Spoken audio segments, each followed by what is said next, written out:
Abra agora a sua Bíblia no Evangelho segundo Lucas. Lucas, a partir do versículo 39.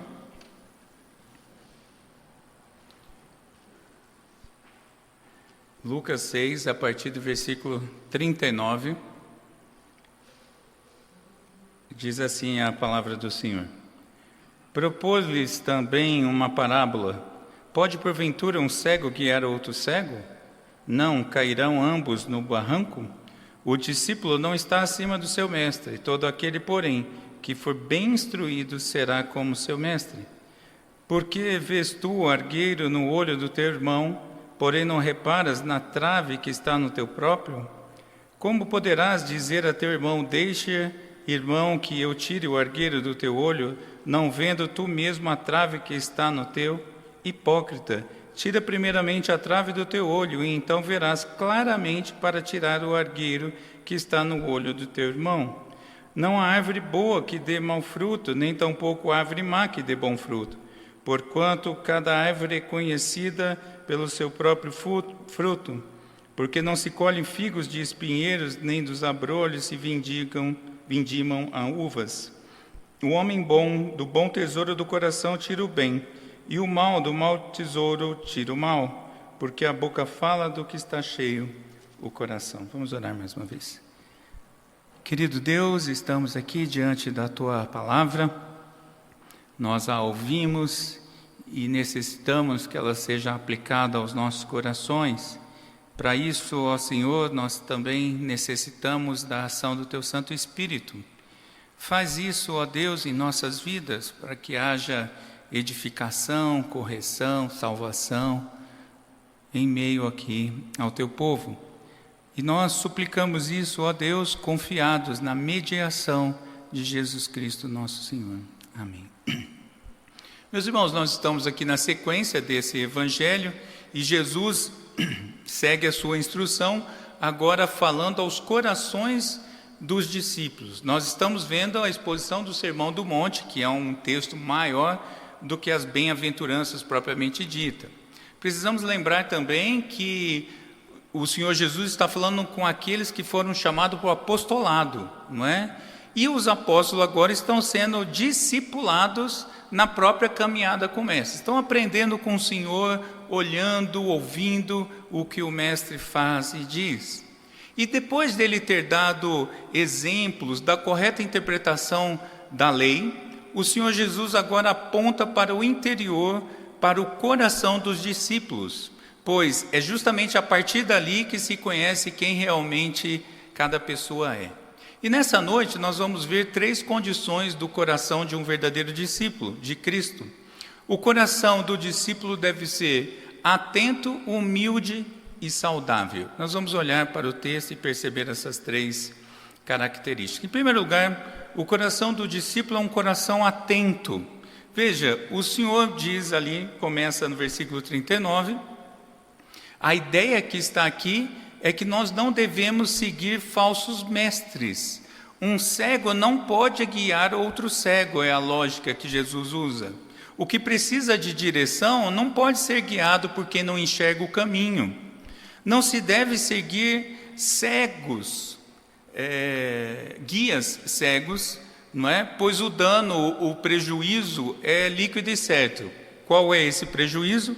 Ambos cairão no fosso. A palavra aqui traduzida da Revista Atualizada é barranco, mas ela mais propriamente seria fosso, não é? Porque era muito comum fossos, poços pelo terreno daquela região, por todo Israel, não é? Mas cada dia, meus irmãos, nós temos visto que falsos mestres e falsos ensinos estão aumentando, e o Senhor Jesus disse que isso ia acontecer.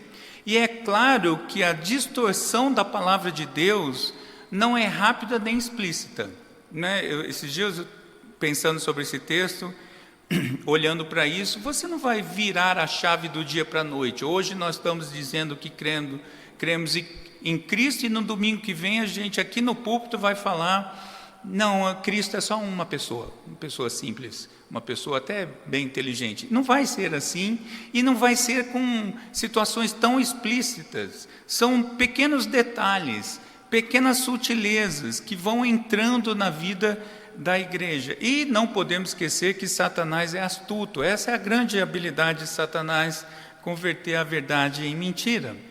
Mas também porque precisamos ter um coração atento.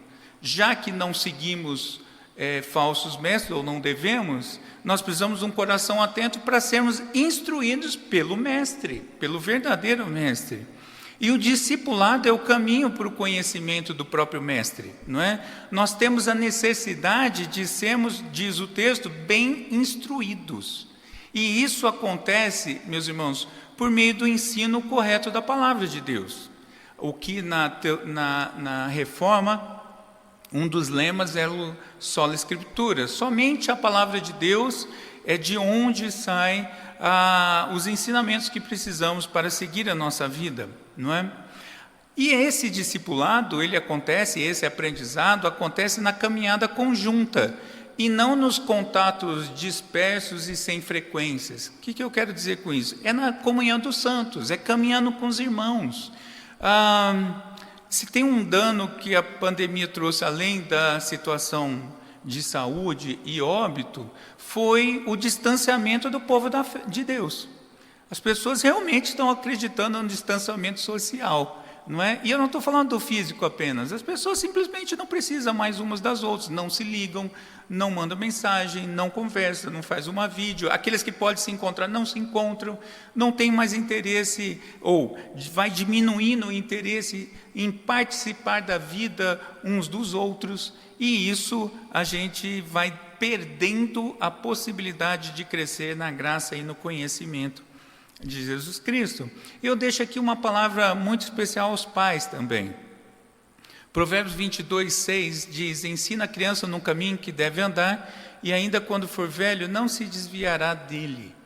Quanto mais cedo as crianças comecem a ser bem instruídas na verdade, não é? Sobre Jesus, sobre adoração, sobre o reino, sobre fraternidade, sobre comunhão dos santos, mais sólida será a condição delas no futuro. E no futuro elas vão poder resistir aos falsos mestres e aos falsos ensinos, evitando o quê? Cair em fossos. Por isso, meus irmãos, pais e mães, instruam as crianças desde cedo, não é? Mas nós vamos ver então, a partir daqui desse ponto, que a postura atenta do aluno ou do discípulo, não é? É que vai permitir o seu crescimento, tendo a Jesus como referencial. Um coração atento é aquele coração que está sedento de aprender cada vez mais, né? Vale lembrar que, mesmo com uma longa jornada, os alunos nunca estarão acima do mestre. O Senhor fala isso ali, né, no versículo 40. Mas isso não significa que nós não devemos querer ser como o nosso mestre. Nós devemos ser identificados como verdadeiros discípulos. Eu preguei esses dias, né, se eu não me engano, domingo passado, tal pai, tal filho, não é? No texto passado, mas nós poderíamos dizer também tal mestre, tal discípulo. Nós deveríamos ser de fato pessoas reconhecidas aí fora como discípulos de Cristo. Hoje alguém ser chamado de cristão não significa muita coisa, ou significa coisas demais até, não é? Coisas que estão além do que a palavra de Deus diz. Mas em segundo lugar, o coração do discípulo precisa ser um coração humilde. E o Senhor Jesus, seguindo então esse ensino, essa instrução, agora ele vai falar da incoerência de alguém que tem uma trave nos olhos, querer ajudar aquele que tem apenas um cisco. Trave aqui, meus irmãos, é uma viga, é uma grande coluna, né, ou uma grande barra também, feita de um tronco de madeira, não é? Então imagine essa cena, uma viga enorme cruzando aqui esse teto de madeira contra uma coisinha tão pequena que não pode nem ser vista de longe. A viga você vê de longe, mas o cisco você tem que se aproximar muito para ver. E é isso que o Senhor Jesus está dizendo: olha, você tem uma trave nos seus olhos e está querendo discutir o cisco que está no olho dos irmãos. Imagine, meus irmãos, a seguinte situação: um oftalmologista, quase cego porque ele tem uma catarata muito forte, ele quase já não enxerga, fazendo a cirurgia nos olhos de alguém. Você se arriscaria a fazer uma cirurgia com esse homem, com essa mulher? Ou será que tem algum médico que seria louco de fazer isso? É essa noção que Jesus está dizendo, porém ele aplica isso de uma forma muito dura, e ele vai chamar isso de hipocrisia. Hipócrita, o Senhor assim chama essas pessoas. E o Senhor está criticando aqui, nós precisamos lembrar que essa palavra normalmente vem associada a escribas e fariseus, não é?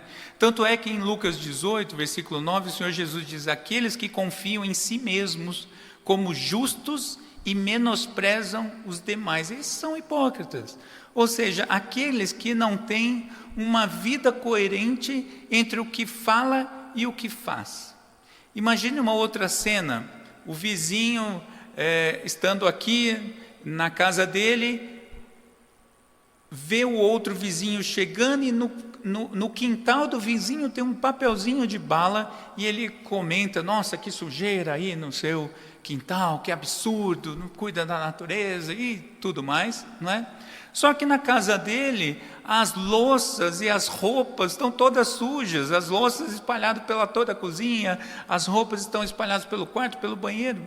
É um hipócrita, porque ele está falando daquilo que ele não faz. E dizem que pessoas que estão constantemente criticando os outros são geralmente culpadas de algo pior em suas próprias vidas.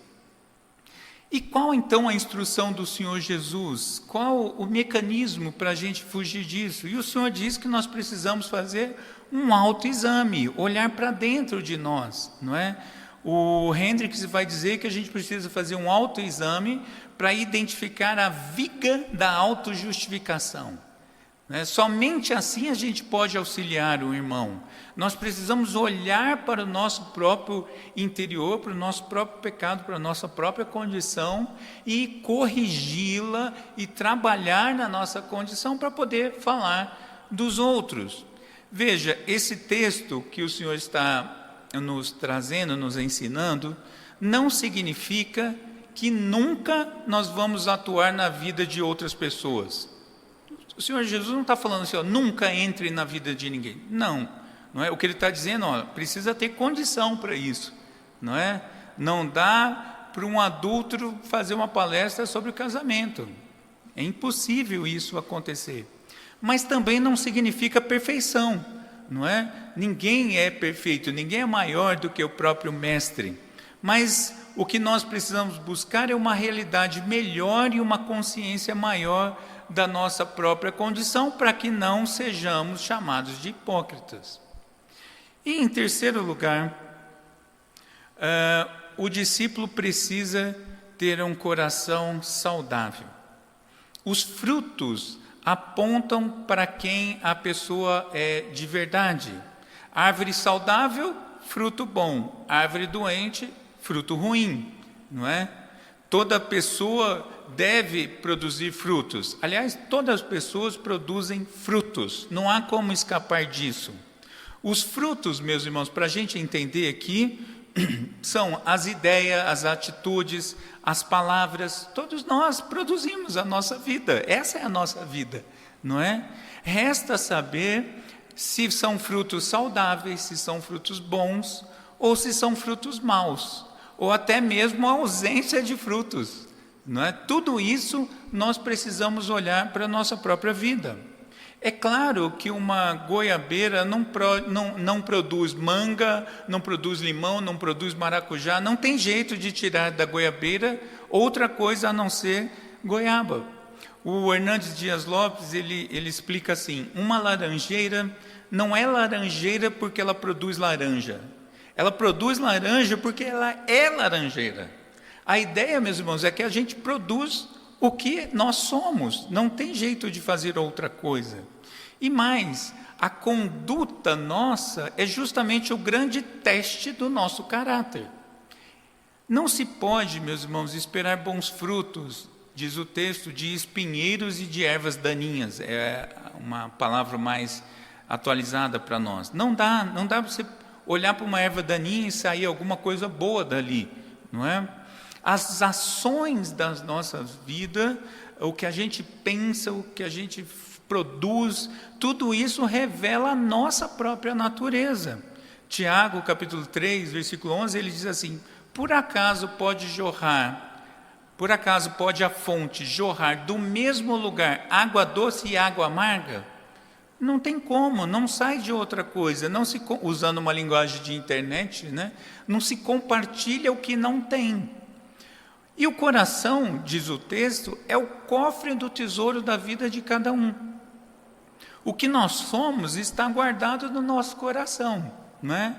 E a boca fala do que está cheio o coração. A boca, meus irmãos, é a porta desse depósito. Nada vem da boca, as coisas não surgem da boca. A boca apenas põe para fora aquilo que já está lá dentro. E cada pessoa compartilha o que tem no coração. E esse pôr para fora fica mais claro ainda em situações que a pessoa não tem muito controle, né? Já reparou isso? No improviso, quando ela é pega de supetão, quando alguma coisa acontece de surpresa, o verdadeiro eu aparece ali, né? Não dá para mascarar por muito tempo a forma de nós sermos, não tem jeito, mais cedo ou mais tarde as pessoas caem nas suas palavras, nos seus atos, nas suas ideias. E os filhos de Deus existem para produzir bons frutos. Veja, uma vez que nós somos alcançados pelo Senhor, nós naturalmente passamos a dar bons frutos, não é? Isso é o natural, isso é o que se espera a partir da conversão. Logo, o crente que não dá bons frutos, só tem duas possibilidades: ou não é crente, ou está doente, espiritualmente falando.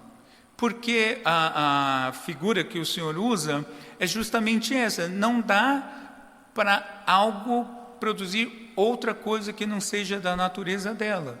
Crente produz os sinais de arrependimento, crente produz aquilo que vem da palavra de Deus, crente produz o modelo de Cristo, tal pai, tal filho. E esse texto é bastante curto, mas eu confesso que ele é bastante profundo e você tem muita coisa para pensar em casa. Eu acredito que sim, pelo menos. E eu caminho já para a conclusão, para a gente pensar algumas coisas. Em primeiro lugar, cada um precisa cuidar de si mesmo, para depois cuidar dos outros, né? Tire a trave dos próprios olhos antes de julgar o irmão, e pior, antes de ajudar o irmão a tirar o cisco do olho dele, né? Porque essa é uma marca do hipócrita, né? Ele quer fazer no outro, mas ele não faz em si, não é? Então cuidado com isso, faça uma avaliação de si mesmo, trate dos seus pecados primeiro, para ajudar o irmão com o pecado dele. Sempre, meus irmãos, sempre nós precisamos fazer um autoexame. A Bíblia fala que o nosso coração é enganoso, continuamente enganoso. Nós precisamos sempre voltar a examinar o nosso coração. E como fazer isso? Peça como o salmista pediu, no belíssimo Salmo 139, 23 e 24, que diz: sonda-me, ó Deus, e conhece o meu coração, prova-me e conhece os meus pensamentos, vê se há em mim algum caminho mau e guia-me pelo caminho correto. Eu tive uma gerente um tempo atrás, alguns anos atrás, ela teve câncer, um câncer severo, foi curada, graças a Deus, mas o tratamento foi um tanto quanto longo, e ela fazia algo que se chamava PET scan, que é um scanner que passa no corpo todo para descobrir se tem focos de câncer ainda, né?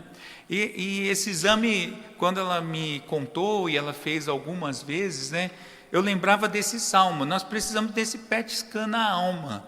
Senhor, esquadrinha a minha alma, varre tudo, olha todos os cantos da minha vida e me mostra. Porque o nosso coração é tão enganoso que nós mesmos, fazendo por nossa própria conta, a gente não vai conseguir fazer isso bem feito. E esse autoexame passa por avaliar os frutos que a gente produz. Não tem jeito. Se eu sou uma laranjeira, eu tenho que olhar se eu estou produzindo laranja. O nosso irmão Leandro, aqui da igreja, está com uma fazenda produzindo maracujá, não é? Delicioso, por sinal. E a produção já chegou na casa da tonelada, não é? Eu fico pensando assim, cara, essa fazenda está produzindo bem. Aliás, ele plantou, trabalhou, suou para isso. Aquela fazenda está produzindo o que se espera dela. Nós deveríamos fazer assim, porque a ideia da abundância que sai da boca, não é? É aquilo que está caindo, derramando do coração. A ideia que Jesus usa é assim, está transbordando, por isso sai pela boca. E a produção dos seus frutos, não é? É boa ou ruim? Você precisa fazer uma avaliação e ver se os seus frutos estão relacionados com você mesmo ou com o reino de Deus.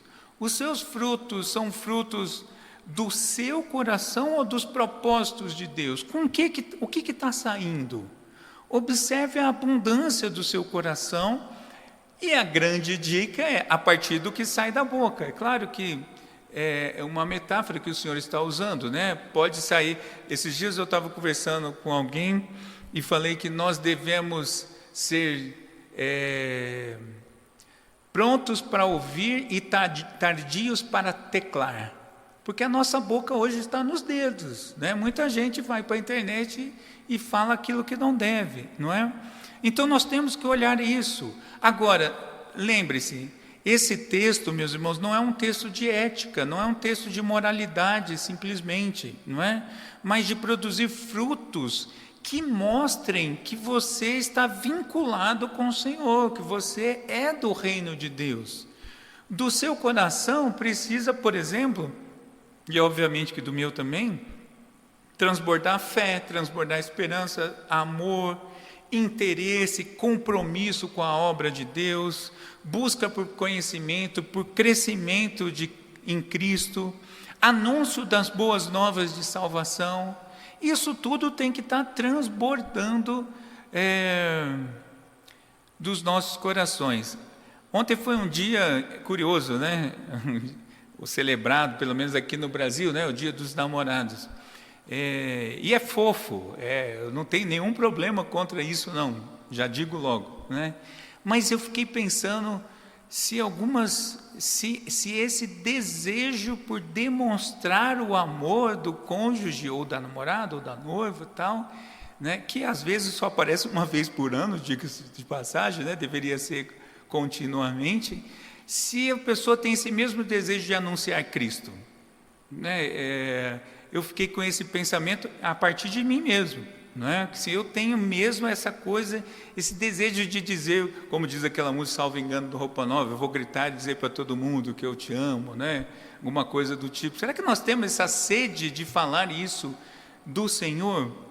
Isso é fruto, e nós precisamos olhar para o nosso coração.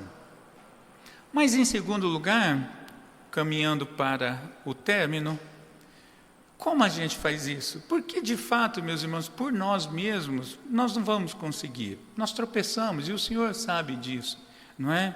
E eu quero deixar aqui 4 dicas para nós, 4 orientações da palavra de Deus. Bom, se tudo está no nosso coração, e é de lá que sai, a palavra de Deus diz o quê?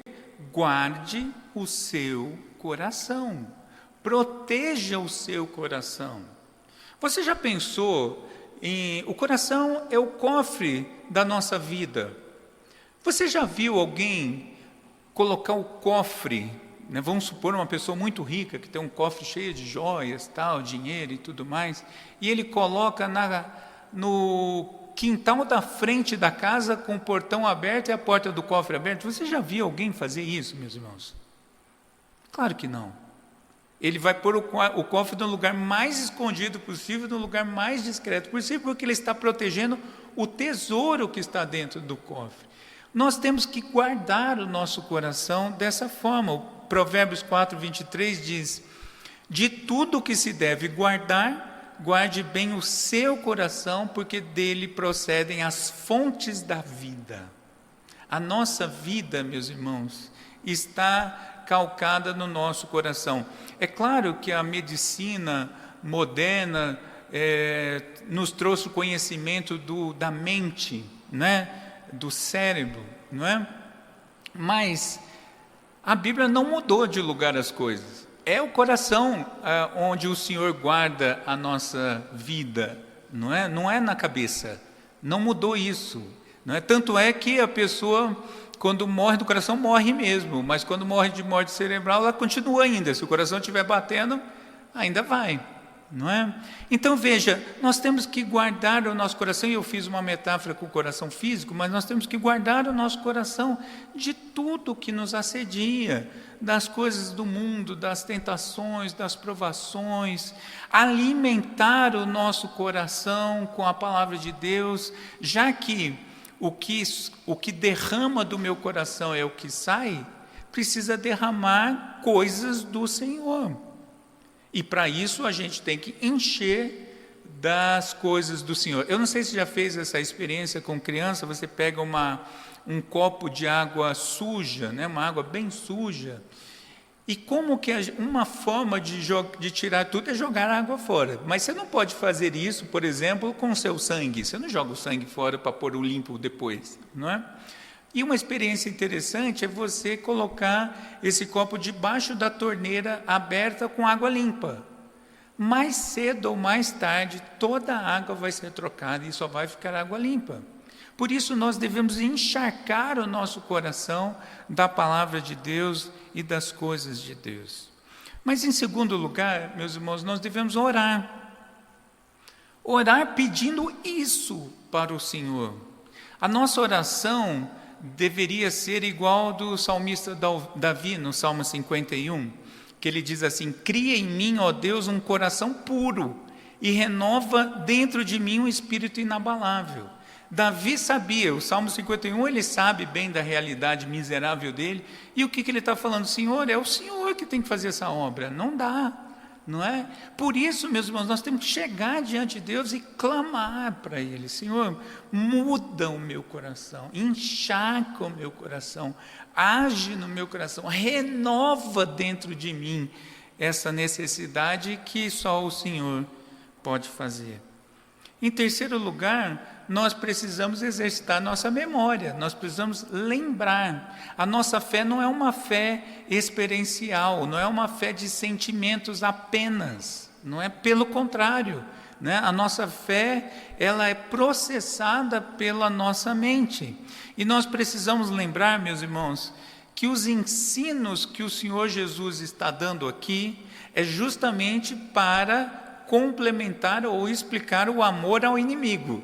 Lembra disso do sermão do domingo passado, que o Senhor falou: ame o inimigo, não é?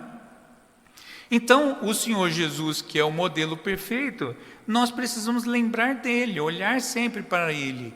Lamentações 3, 21, texto conhecidíssimo, né? Quero trazer à memória o que pode me dar esperança. Você precisa trabalhar na sua própria vida para trazer à memória, encher seu coração com as coisas que dão esperança. E de fato o mundo está muito desesperançoso, não é? Nos dias atuais principalmente. Nós não podemos duvidar do que está acontecendo, não é? Está triste, o mundo está afligido por essa doença e as pessoas estão esquecendo de quem é o Senhor. Outro, no caso do Brasil, as redes sociais também é um ótimo lugar para você ficar desesperado, entristecido, deprimido, não é? Se você ficar lendo continuamente, não é, Twitter e outros canais aí, você fica louco, porque o que vende, meus irmãos, eu sou formado em publicidade, né? Minha primeira formação. Nunca mudou, não tenha dúvida. O que vem de jornal é notícia ruim. Sempre foi assim, não é agora não, estão criticando a mídia. Ai, a mídia sempre vende, porque o ser humano caído gosta de tristeza, gosta de desgraceira, não é? Gosta de ver coisa ruim. É o coração enganoso que faz isso. Por isso, alimente a sua vida com memórias que podem te trazer esperança. E como eu disse, isso não pode ficar por conta própria. E a dica, meus irmãos, que eu deixo para mim e para você, é que a vida comunitária é para isso. Tanto no culto público, quanto na vida compartilhada, na comunhão dos santos. São dois recursos, meus irmãos, que nós não podemos abrir mão, não é? Cultuar a Deus publicamente nos alimenta, nos traz a memória que Cristo vive, que Ele ressuscitou, que Ele vai voltar. A gente precisa ficar sendo alimentado com a verdade da palavra de Deus. Eu já perguntei isso uma outra vez e pergunto de novo, não é? Você se lembra o que você comeu no dia 10 de fevereiro deste ano? Já está longe, né? Tá, vamos... 15 dias atrás, você se lembra da janta de 15 dias atrás? Talvez você não lembre nem do almoço de hoje, né? Ou de ontem. Mas veja bem, por que você está vivo? Porque você vem se alimentando todo dia. Não tem jeito de ficar em pé sem se alimentar. Você vai esquecer do que você comeu, mas aquele prato foi importante para você naquele dia. Por isso, se alimentar da palavra de Deus é tão importante. Por isso que a gente às vezes ouve o mesmo texto ou a mesma ideia do Senhor dito em textos diferentes, e a gente precisa continuamente ser alimentados da palavra de Deus, não é? E o outro mecanismo para isso que o Senhor deu foi a comunhão dos santos, um termo da nossa teologia, é viver com a comunidade da fé. Muita gente troca o povo de Deus por outros, não é? E se aconselha com outros e vive com outros. Eu não estou falando do ambiente profissional, escolar, né? Nem mesmo do condomínio, vou morar num condomínio que só tem crente. Não, não é isso. Mas se a sua vida mais íntima não está com a família da fé, tem algum problema, você não está sendo alimentado das coisas de Deus, e aí não tem do que lembrar, né? Você só vai lembrar de coisas que estão distantes do Senhor. E por último, não tem jeito, nós precisamos viver a palavra de Deus. O texto da liturgia, tanto da leitura inicial quanto da responsiva, mostrou isso para nós, não é? Nós temos que estar prontos para mostrar os nossos frutos continuamente. Paulo falou isso, por exemplo, Efésios 5, 1 e 2, portanto, sejam imitadores de Deus como filhos amados, e vivam em amor como também Cristo nos amou e se entregou por nós como oferta de sacrifício de aroma agradável a Deus. E depois, lá em 1 Coríntios, Paulo vai falar o quê? Sejam meus imitadores como eu sou imitador de Cristo. Nós temos, meus irmãos, que ter a condição de pessoas olhar para nós e falar assim, eu quero ser igual a ele, eu quero ser igual a ela, eu quero que meu casamento seja igual daquele casal, eu quero ter uma fé igual daquele irmão, daquela irmã. Nós temos que falar isso. Na minha conversão, e quando eu vi esse texto pela primeira vez, eu falei, nossa, Paulo era abusado, né? Ser de meu imitador. Até que foi aprendendo sobre isso, né? Estudando sobre isso, que a gente vai entender. O que Paulo está falando? Olha, eu sou apenas um espelho, porque eu imito Cristo. Você deve me imitar, porque eu imito Cristo. E nós temos que ter moral para falar isso para os outros irmãos, mais novos na fé, menos maduros ou com mais necessidade de aprendizado. Nós devemos, meus irmãos, fazer isso. E o Senhor nos chama para sermos árvores boas que produzem bons frutos, e esse é de fato e de verdade o meu desejo para a minha vida e para a sua vida. Vamos orar. Pai bendito, Pai amado, a Tua palavra nos lembra da condição que devemos ter. E é verdade, Senhor, que às vezes nos esfriamos, às vezes nos distanciamos, e para esses casos nós precisamos também do Senhor. Embora tenhamos sido nós que erramos, a correção vem do Senhor. Age, ó Deus, na vida do teu povo. E também não deixe que nós caiamos em tentação e que venhamos nos desviar. Não, Senhor. Nos ajuda a viver segundo a tua santa palavra e nos faz cada vez mais parecidos com Cristo Jesus, conforme o Senhor mesmo prometeu e está fazendo. De tal forma que as pessoas possam olhar para nós e ver cristãos verdadeiros, pelos frutos de arrependimento, pelos frutos bons que abençoam pessoas em todo canto. Ó Deus, faz tudo isso para que Cristo seja conhecido e reconhecido. Eu oro nesse nome, na mediação dele. Amém.